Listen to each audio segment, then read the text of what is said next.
नात्यातील स्वार्थ. मेघना आणि विद्या या दोन्ही जावा संध्याकाळी बसून चहा पित होत्या. मेघना विद्याला म्हणाली, उद्या रोहिणीताई येणार आहेत, हे खरं आहे का? यावर विद्या म्हणाली, हो, मला सकाळीच यांनी सांगितलं. यावर मेघना म्हणते, आपण दोघींनी आता 2 दिवसापूर्वी संपूर्ण घर स्वच्छ केलं होतं. रोहिणीताई आणि त्यांची मुलं येतात आणि संपूर्ण घरात पसारा करून ठेवतात. आणि आपल्या सासूबाई म्हणतात, घरातील साफसफाईबरोबर मुलांचेही लाड करा. स्वतःच्या घरात त्या रोज मसाले भात बनवत असतील, पण इथं आल्यावर मात्र त्यांची चिकन, मटण, बिर्याणीची ऑर्डर असते आपल्याला. स्वतःच्या घरी त्यांना बाहेर पडायला भेटत नाही आणि इथं आल्या की नुसत्या इकडे तिकडे फिरत असतात आणि आपल्याला उगाच त्यांच्या पुढे पुढे करावं लागतं. घरातील एकही कामाला त्या हात लावत नाही. असं विद्या तिच्या जावेला मेघनाला म्हणत होती. यावर मेघना म्हणते, लग्न झाल्यावर मुलगी दुसऱ्या घरी जाते, पण प्रत्येक नात्याचे रूप आणि रंग हे वेगवेगळे असतात. आपल्याला एकत्र राहायचे असेल आणि घर सांभाळण्यासाठी आपल्याला काही गोष्टींकडे दुर्लक्ष करावंच लागतं. रोहिणी मेघना आणि विद्येची नणंद होती.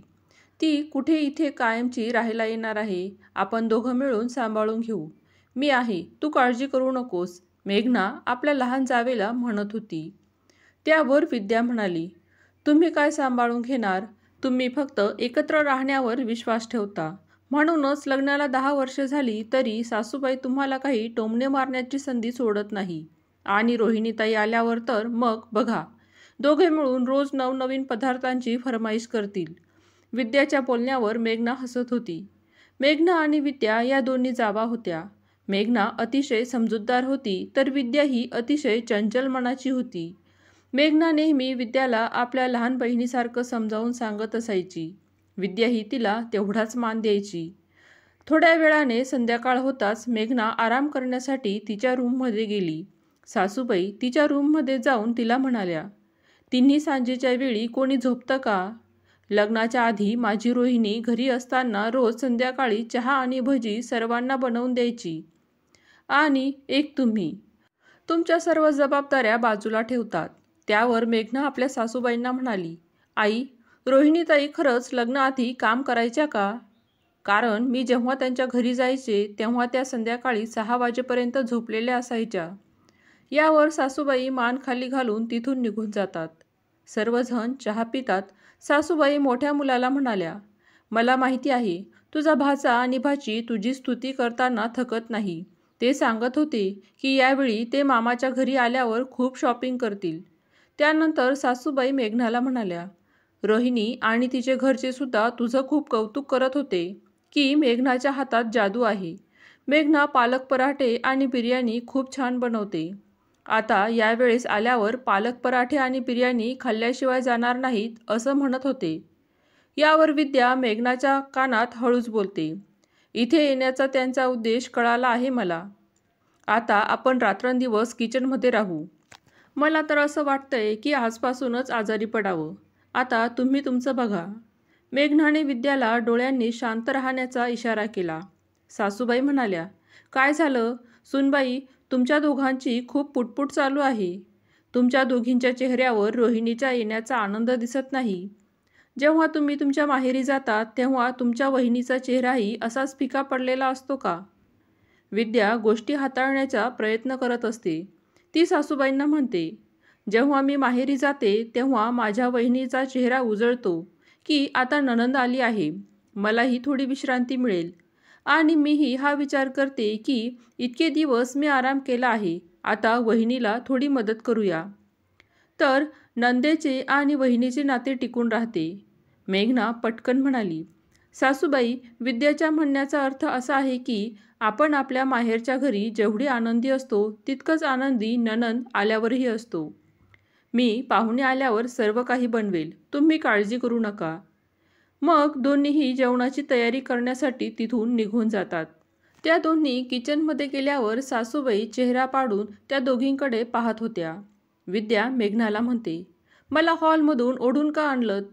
खरं तर रोहिणीताईंनी आजपर्यंत जितकी सेवा सासूबाईंची केली नसेल तितकी सेवा तुम्ही केली आहे. मग ती तुमच्याशी आणि माझ्याशी प्रेमाने का बोलू शकत नाही? मेघना म्हणाली, विद्याला थोडा धीर धर. ज्या दिवशी त्यांना कळेल की आपण सर्व काही सोडून त्यांच्यासोबत राहायला आलो आहे, ही जाणीव त्यांना उत्तर देऊन किंवा भांडून होऊ शकत नाही. मेघना म्हणाली, तुला काय वाटलं की मला समजत नाही? अगं, जिथे शब्द काम करतात तिथं तलवार उपसण्याची काय गरज आहे? आपल्याला नात्यातील सत्य सर्वांसमोर ठेवायचे आहे, तेही नम्र राहून. शेवटी हे कुटुंब आणि प्रत्येक नातं त्यांचा आपल्याशी संबंध आहे. जर आपण चिखल फेकला तर लक्षात ठेव, त्याचे शिंतोडे आपल्या अंगावरही उडतील. विद्याला मेघनाचा इशारा समजला आणि दुसऱ्या दिवशी रोहिणी तिच्या माहेरी येताच टोमणे मारायला लागली. वहिनी, तुला तुझ्या नंदेची नीट विचारपूस करायला एवढाही वेळ मिळत नाही का? तू तुझ्या आईवडिलांना फोन करायला विसरत नसशील. सासूबाई म्हणाल्या, रोहिणी, तुझं बरोबर आहे. या घरात रात्रंदिवस तुझी आठवण काढणारी मीच आहे. चहा पाणी आणल्यावर रोहिणी म्हणाली, तू चहा पाण्यानेच आमचं भागवणार आहेस का? जेव्हा तू आमच्या घरी आली होतीस तेव्हा तुझी मी किती सेवा केली होती हे विसरली का? आता रोजच्या रोज मेघना आणि विद्या छोट्या मोठ्या गोष्टींकडे दुर्लक्ष करत होत्या. जी सासू काही दिवसांपूर्वी जेवणाच्या टेबलावर प्रेमाने बोलायची, त्या टेबलावर आता ती चुका काढू लागली होती. 2 दिवसाने मेघनाने पालक पराठे बनवले तर नणंद रोहिणीने तिचे खूप कौतुक केले. ती म्हणाली, वहिनी, तुम्ही नेहमी तुमच्या माहेरच्या घरी जातात, तुम्ही आमच्या घरी कधी येत नाही. विद्या आली होती तर तिचा किती चांगला पाहुणचार केला होता विचारा तिला. विद्या हसली आणि रोहिणीच्या नवऱ्याला म्हणाली, भाऊजी, तुम्हाला आठवतं का? रोहिणीताईंचे संध्याकाळी डोकेदुखी व्हायची आणि मग स्वयंपाक मीच करायचे. असं बोलून दोघीही हसायला लागल्या. यामुळे पाहुण्याला पत्नीच्या टोमण्याला सामोरं जावं लागलं होतं. सासूबाई म्हणाल्या, लहान सूनबाई आजकाल खूप बोलायला लागली आहेस. पाहुण्यांच्या समोर हे सगळं सांगण्याची काही गरज होती का? विद्या म्हणाली, सासूबाई, हे चांगलं आहे की रोहिणीताई मोठ्या आहेत, त्यामुळे त्या आमच्याशी विनोद करू शकतात आणि मी लहान आहे त्यामुळे विनोद पण करू शकत नाही का? आणि संताप करत विद्या तिथून निघून गेली. 2-3 दिवस मेघना आणि विद्या घराची काळजी घ्यायच्या आणि नवनवीन पदार्थ बनवून खायला घालायच्या. आणि वर रोहिणीताईंची मुलं घरात पसारा घालायची. हे सर्व बघून विद्याची तब्येतच बिघडली. मग सगळी कामं मेघनावर पडली. त्यामुळे सासूबाईंनाही काळजी वाटू लागली. रोहिणीताई म्हणाली, आई, ही विद्या खूप नाजूक झाली आहे. हे फक्त कामचोरचा बहाणा आहे, बाकी काही नाही. जास्त काळजी करू नकोस. मेघनाने रोहिणीताईंचे बोलणे ऐकले होते. ती म्हणाली, सासूबाई, गेल्या महिन्यात तुम्हाला आठवतं का? तुम्हाला ताप आला होता. कधी मी तर कधी विद्या तुमच्या डोक्याजवळ गार पाण्याच्या पट्ट्या लावत बसायचे. मग आज ती आजारी आहे तर बाकीच्यांसोबत तुम्हालाही असंच वाटू लागलं आहे की ती नाटक करत आहे? रोहिणी काही बोलण्याच्या आतच मेघना म्हणाली, सासूबाई, असं का होतं की रोहिणीताई आल्यावर तुमच्या वागण्यात बदल होतो आणि रोहिणीताई गेल्यावर तुम्ही आमच्यासोबत वेळ घालवतात?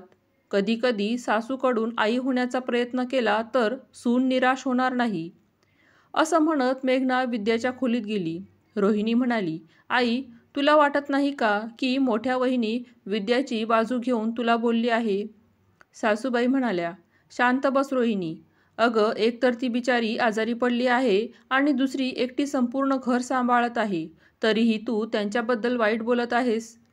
ती तुझ्या घरी आली होती तेव्हा तुझ्या लहान मुलांनी मला सगळं सांगितलं होतं की तू एक दिवससुद्धा स्वयंपाक करून तिला नीट खाऊ घातलं नाहीस. पण तिथेही विद्याच सगळ्यांना स्वयंपाक करून खाऊ घालायची. इथे मदत करण्याऐवजी तू माझ्या आजारी सुनेला नाव ठेवतेस. मला तुझ्याकडून ही अपेक्षा नव्हती. असं म्हणत सासूबाई विद्याच्या खोलीत गेल्या. मोठी जाऊ मेघना आणि सासूबाई जवळपास 2 दिवस विद्याची काळजी घेत होत्या. मग सासूबाईंनी मोलकरणीला लावून संपूर्ण घर साफ करून घेतले. विद्याला बरं वाटू लागलं होतं. तेव्हा घडलेला प्रकार मेघनाने तिला सांगितला. ती सासूबाईंना म्हणाली, माझ्याकडून काही चुकले असेल तर मला माफ करा. खरं सांगायचं तर नात्यातील कटुता, भांडण गोड करता येत नाही, त्यामुळे अंतर वाढतं. नातं हे मोतीसारखं असतात, जे एकत्र गुंफले पाहिजेत. ज्या घरात एकमेकांच्या उपस्थितीची जाणीव असते त्या घरात आनंद नेहमीच राहतो. कुणाच्या येण्याने जाण्याने आपल्या वागण्यात कधीच फरक पडू देऊ नये, कारण पाहुणे काही क्षणांसाठी येतात आणि जातात. जे नंतर आपल्यासोबत राहतात ते आपल्या दुःखात आपल्यासोबत राहतात, हे नेहमी लक्षात ठेवा. नात्यात स्वार्थ न ठेवता नातं निस्वार्थी ठेवा, त्यामुळे नात्यात दुरावा येणार नाही. व्हिडिओमधील कथा आवडली असेल तर प्लीज लाईक करा, शेअर करा, सबस्क्राईब करा. धन्यवाद.